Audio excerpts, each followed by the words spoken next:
You're such an asshole. Hello, children. We got a request.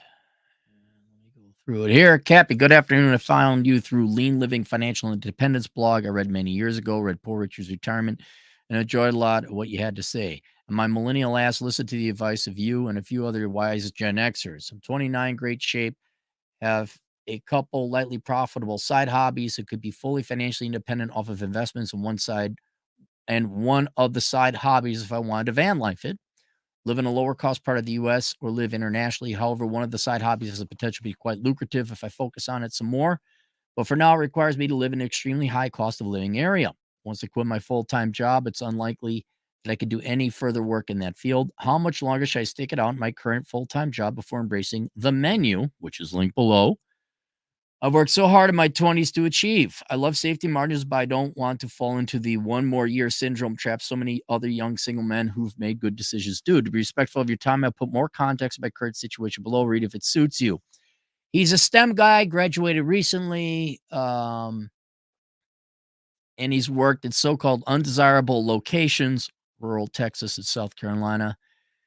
Saved north of 75% of my income. In the time I did this, I bought a home in South Carolina where interest rates were unsustainably low thanks to the diseased money printer Go Burr. Good. So that's an asset. I could have quit my job and stayed in South Carolina completely free at the ripe old age of 29. I decided against this, rented out my house, took a new STEM job in a very expensive, one of the most expensive places to live in the United States. I moved out looking for adventure a few months ago. I like the new job more than the old one, but still not quite close enough to the freedom I truly want. All right, let's stop here. You will never find a job that will make you happy. All jobs suck. This job sucks. My job today, it sucks. I don't like reading about fucking annuities. Okay. It's the best job in the world, but at the end of the day, it's like, fuck, I'd rather be going out hiking or doing something else. And so, yeah, there's some jobs that really do suck. But give up on this millennial poppycock bullshit. Someday I'll find a job. I just like get my dick sucked every day at work, except it's with meetings and spreadsheets. No. Oh, Sterling Cooper, retired corn star, Nebraska star. Football, no. Nebraska rhymes with Nebraskan corn. That was his job. His job was to have sex with beautiful women all the time. And even he got sick of it. There was days he didn't want to go to work. He just wanted to have a cup of coffee. All jobs inevitably suck. Stop. This one doesn't pamper my right butt cheek with baby powder as much as I like it. Knock it the fuck off. Can you do it, and does it pay? And does it drive you fucking nuts? No, it doesn't. There you go. That's as good as it gets.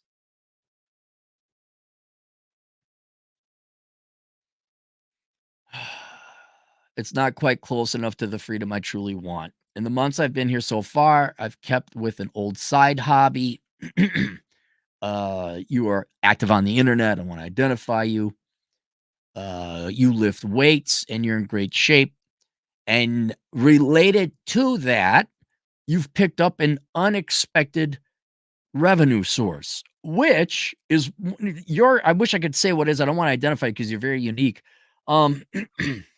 That's exactly why I recommend people, if you want to go do a podcast or something on the side, do it, because you never know where it's going to go. Your personality may hit with everybody, and you never know what's out there. Opportunities open up.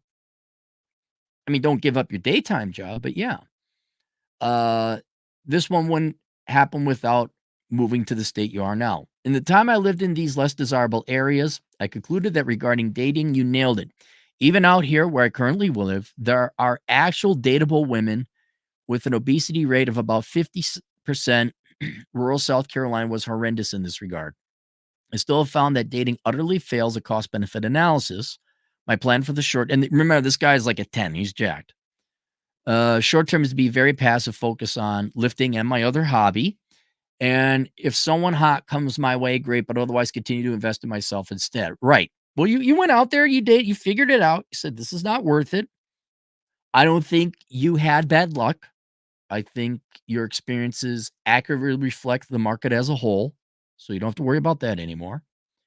Or going from here is where is the point at which you'd consider diving headfirst into the hobbies, which make a little income here and there, probably between 5 and 10 grand a year, and ditch the engineering job.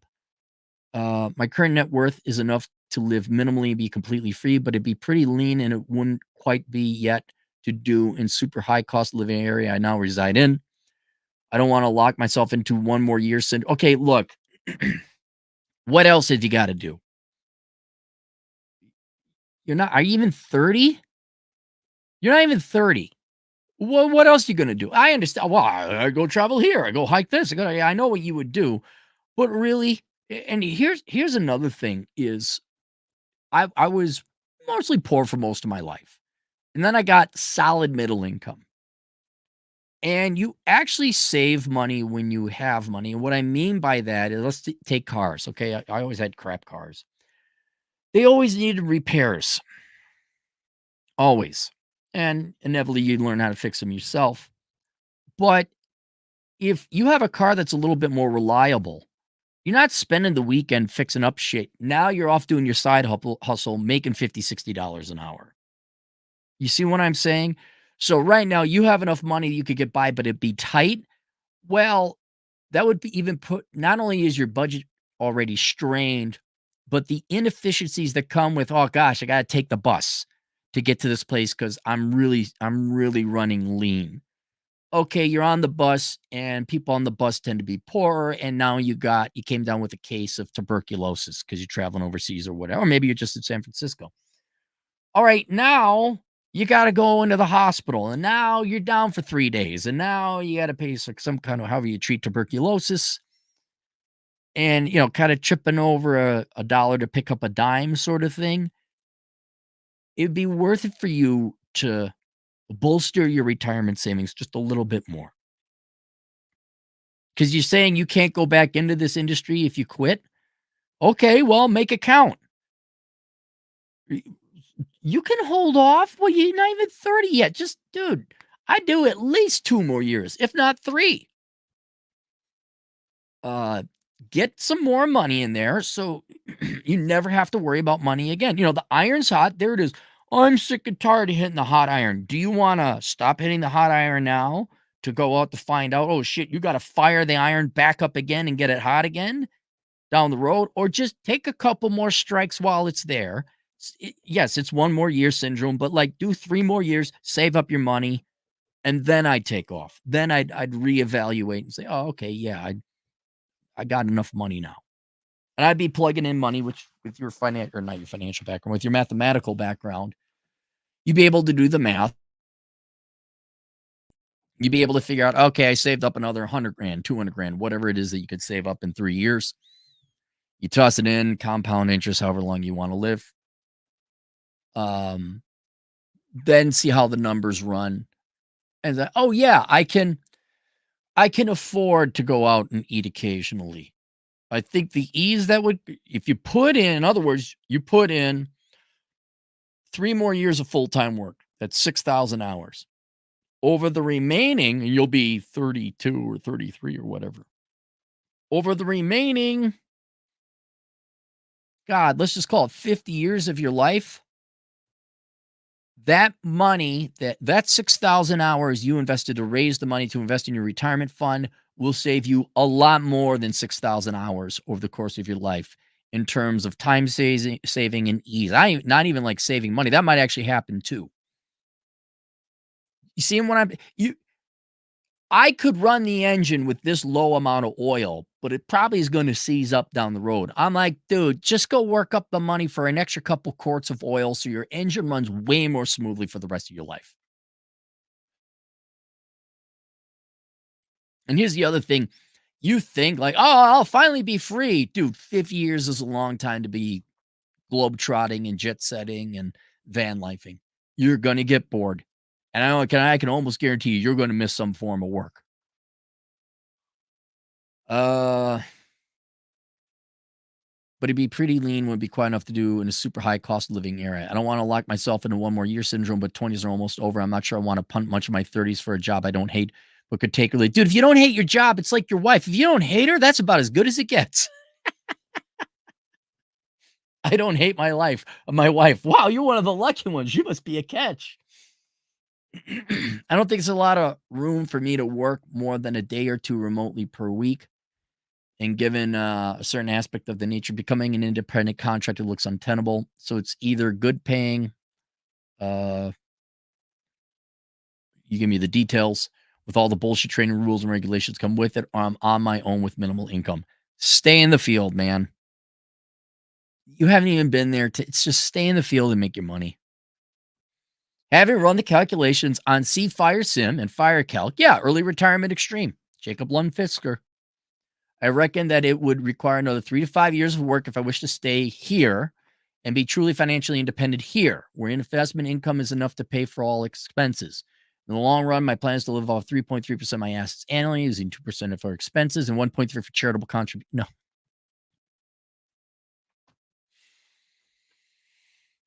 I skim them, ladies and gentlemen. I don't have time to read through all of them.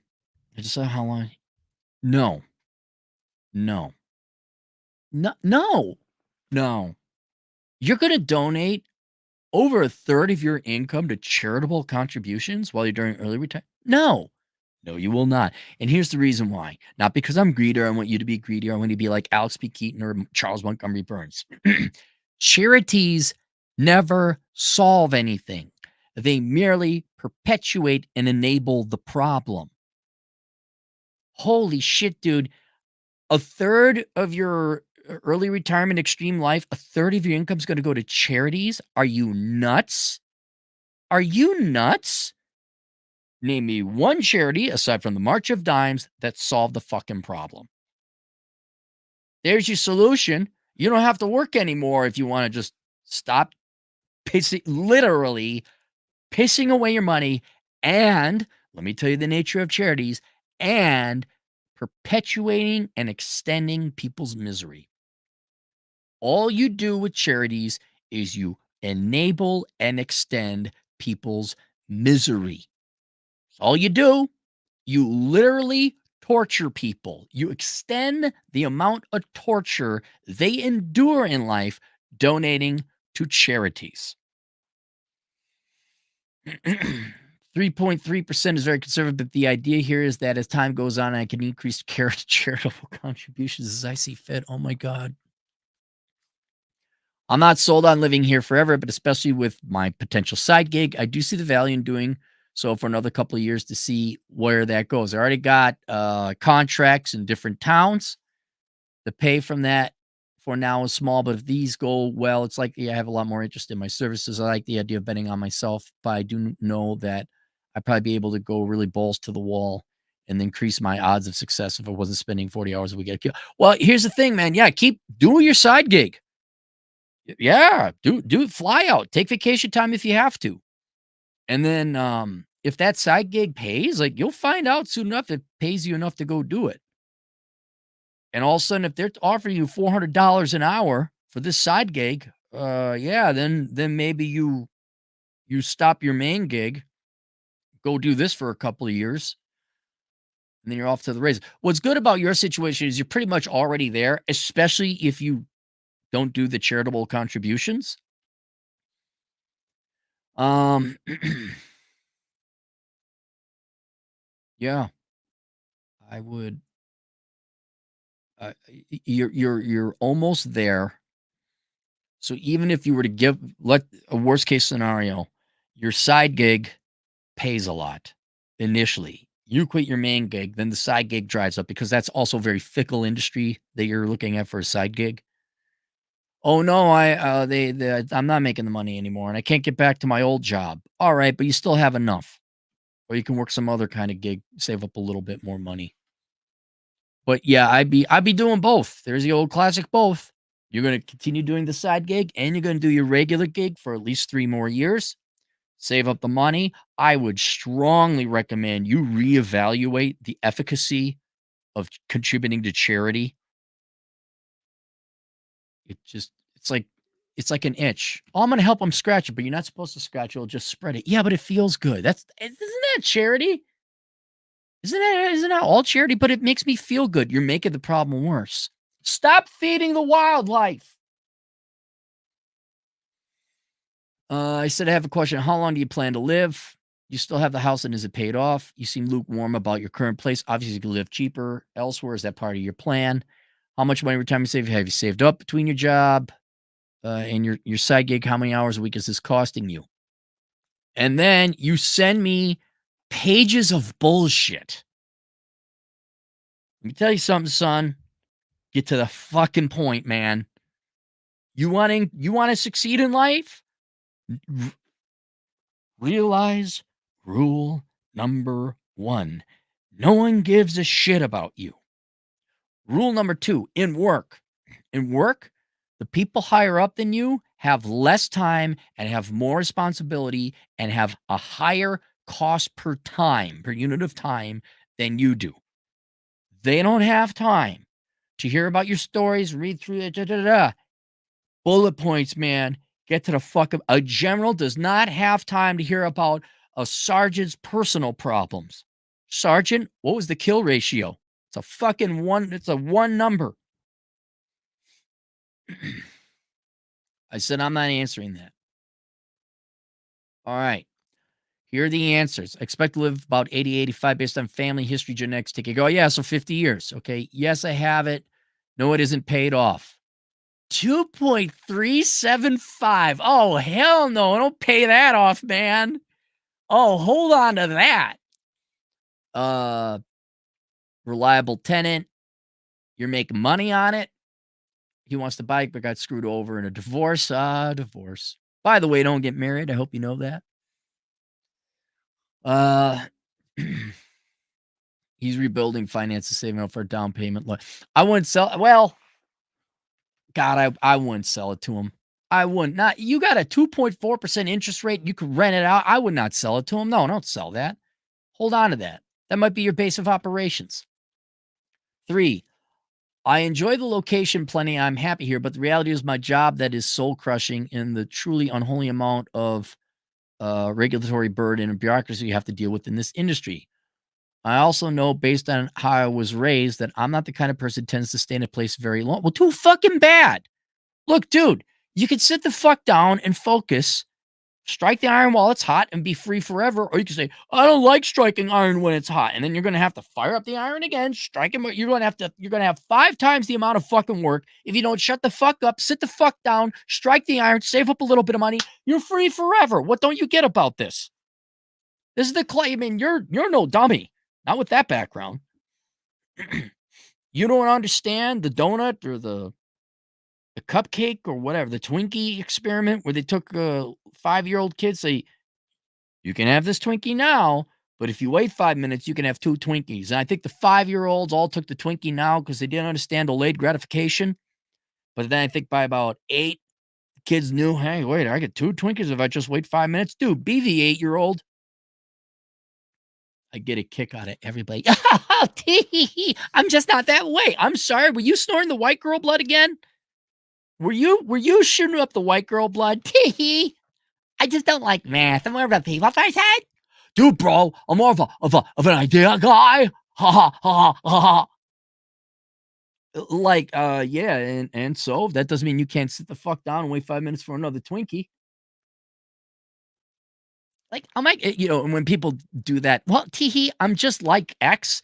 That mean teehee, it's never X is like I'm just not lazy, so I need to work more. It's always teehee. It's always my personality doesn't isn't congruent with work and effort and responsibility. It's all like teehee.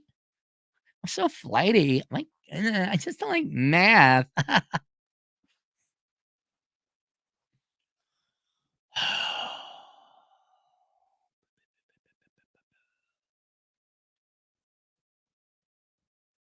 Okay, your total net worth over half a million, 400K, and what I'm presuming is stocks and bonds and other marketable securities.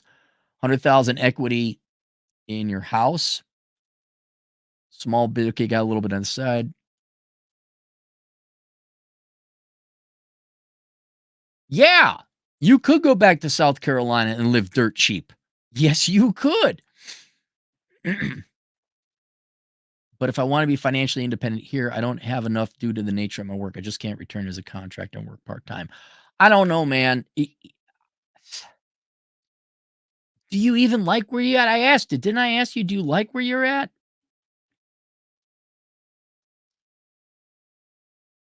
3, you seem to be lukewarm about where you live. I enjoy the location plenty. I'm happier, but the reality is a job, but I know based on well, yeah, why can't you just go I don't know, man. I think you could have South Carolina be your base of operation because it's free lodging.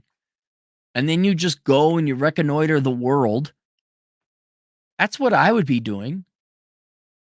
The place you're in, yeah, I've heard good things about it. I don't know if I'd want to live there. And it seems like you got an itch to travel.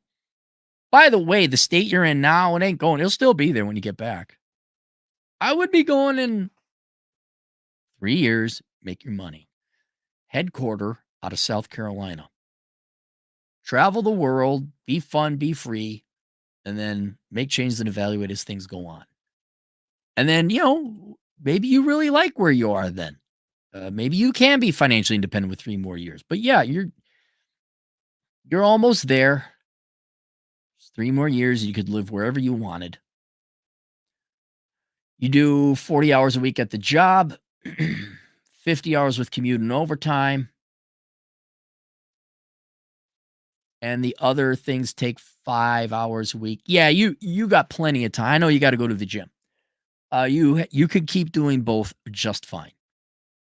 You're not doing 80, 90 hours a week where you're starting to run out of time. It's starting to affect your sleep. You got plenty of room. You can do both, all 3. Plan is to stay here for 1 to 3 years, see if the side gig blossoms into something bigger. If I get bored, which I'm betting eventually I will, and my side gig doesn't go anywhere, I have plenty of options. But how many more years is the red tape infested cubicle farm the right amount? Am I missing something? Ba, ba, ba. Yeah, I think 3 years. Here's another thing. Anytime you ask a question about how much time do I and how many years, let's say years, multiple years, um, it's not like you won't.